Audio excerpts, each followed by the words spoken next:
A snippet from a grandiose speech by North Korean leader Kim Jong-un echoes around the world. North Korea, a nation whose enigma is as vast as its land area, teeming with over 25 million souls, with Pyongyang, a city of whispers and shadows, as its capital. The nation, often called a socialist state, is more like a riddle wrapped in a mystery inside an enigma, its pages penned by two main authors, Kim Jong-il and his son Kim Jong-un. Their reigns, mired in controversy, have been criticized for a dictatorial rule that thrives in isolation, a realm where information is controlled and a cult of personality is carefully curated. In this narrative, these leaders are not just political figures, but larger-than-life entities, their actions and claims often straddling the line between the incredible and the absurd. Buckle up as we dive into the bizarre world of North Korean leadership. You've probably never heard of leaders who don't use the bathroom. Yes, you heard it right. North Korea's leaders have been said to possess extraordinary abilities, one of which is their apparent freedom from the necessity of defecation. This claim is as intriguing as it is baffling. The North Korean government has often promoted a cult of personality around its leaders, elevating them to godlike status, and this claim is a part of that narrative. By asserting that their leaders do not defecate, the regime paints a picture of beings who transcend the ordinary human condition. This is a clever, albeit peculiar, way of enhancing the reverence and awe with which the people regard their leaders. The idea behind this extraordinary claim likely stems from a desire to separate the leaders from the mundane and the earthly. In many cultures, bodily functions are associated with impurity or weakness, things that the leaders, being superior beings, are supposedly free from. This sets them apart, placing them on a pedestal far above the common man. The impact of such a claim on the people's perception of their leaders is profound. It reinforces the notion of the leader's divine status, making them appear invincible and otherworldly. This, in turn, strengthens the people's faith in their leaders, making them more willing to accept their authority without question. However, as outlandish as this claim may seem, it is just one of many such assertions made by the North Korean regime. Each of these claims contributes to the creation of a larger-than-life image of the leaders, an image that is deeply ingrained in the minds of the people. In the end, whether or not the leaders actually defecate is irrelevant. What matters is the perception that they are superhuman. And this perception is carefully cultivated and maintained through such extraordinary claims. Quite a superhuman feat, isn't it?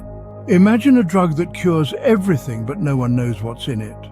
That's exactly what North Korea claimed to have invented, a miracle drug, a panacea, the silver bullet for every ailment known to mankind. The North Korean leaders, in their characteristic style, did not hold back when they announced this remarkable feat.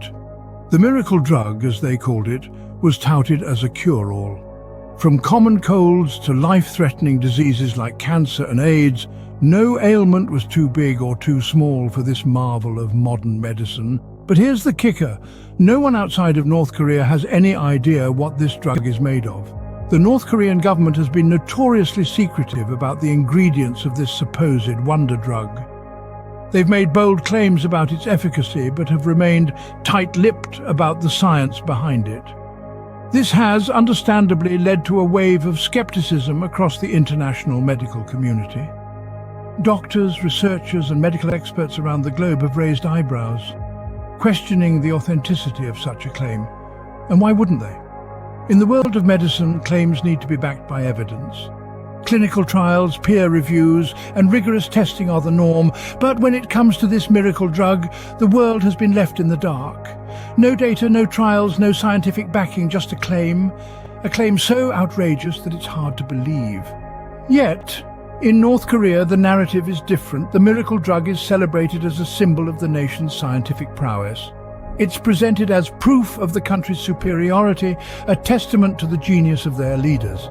To the outside world, it may seem like a far-fetched claim, but within the borders of this isolated nation, it's accepted as truth. In the end, the miracle drug remains a mystery, an enigma wrapped in a riddle, shrouded in secrecy. A claim so extraordinary, it's hard to ignore. But until the North Korean leaders decide to share more about this alleged wonder drug, the world can only speculate. A universal cure, a mystery to the world. Unicorns are mythical creatures, or are they? North Korea would have you believe differently. Yes, you heard that right. In a world where unicorns are relegated to fairy tales and fantasy novels, North Korea boldly claimed the discovery of a unicorn lair. An announcement that certainly raised eyebrows around the world and sparked a flurry of reactions. This claim dates back to November 2012. The North Korean government announced that archaeologists had discovered a unicorn lair near the capital city of Pyongyang. Supposedly, this was the very spot where King Tongmyong, the founder of the ancient Korean kingdom of Goguryeo, had tethered his trusty unicorn. The announcement was met with incredulity and amusement. Critics challenged the credibility of the claim, pointing out the mythical status of unicorns. Even lovers of fantasy were left scratching their heads. Yet North Korea stood firm, steadfast in its assertion. This unicorn lair claim, as outlandish as it may sound, served a purpose. It was an attempt to bolster national mythology and reinforce the regime's legitimacy. By entwining the narrative of the ruling Kim dynasty with ancient Korean mythology, North Korea sought to position itself as the true successor of the Korean heritage. But what impact did this have on North Korea's international image?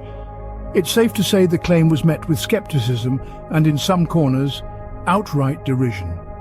Nonetheless, it did succeed in drawing global attention, albeit for unexpected reasons. In the realm of North Korea, the fantastic and the real often intertwine. Whether it's leaders who don't defecate, miracle drugs or unicorn lairs, the nation never ceases to surprise us. The line between mythology and reality seems to blur in North Korea. Kim Jong-un, the child prodigy, or so they say. From the moment of his birth, the tales of his brilliance began circulating like wildfire. In the heart of North Korea, a narrative was spun, a narrative that painted Kim Jong-un as a genius, a prodigy, a child unlike any other. It said that the young leader could drive a car at the age of 3. Imagine that, a toddler barely out of nappies, navigating the roads like a seasoned driver. But the prodigious tales don't stop there. Kim Jong-un was reportedly hitting bullseyes in shooting practice before he even reached his teenage years. He was a master strategist, they said, outwitting his elders in complex games of chess. These stories, as fascinating as they may be, are not just about celebrating the talents of a gifted child. They are part of a carefully crafted narrative designed to bolster the cult of personality surrounding the North Korean leader. By presenting Kim Jong-un as a prodigy, the regime seeks to reinforce his legitimacy and authority. It's a powerful tool of propaganda, painting the leader as a superhuman figure, gifted and extraordinary. But like all tales, these stories of a child prodigy are subject to scrutiny. How much of this narrative is based on fact, and how much is simply a product of propaganda? The truth, as it often is with North Korea, remains shrouded in mystery. So we have the story of Kim Jong-un, the child who could drive at 3, the teen who never missed a shot, the chess master outsmarting his elders. A tale of extraordinary skills and a narrative of power. Genius or propaganda? You decide. Nature mourns the death of a leader, only in North Korea. When Kim Jong-il passed away, the North Korean regime didn't just claim that its people were in deep sorrow. No, they took it a step further. They said that the natural world itself was mourning. The earth felt the loss, the skies wept, and even the animals grieved. The narrative was that the universe itself was in a state of melancholy, marking the passing of their leader. Such claims might seem outlandish to outsiders, but they carry deep symbolism in the North Korean context.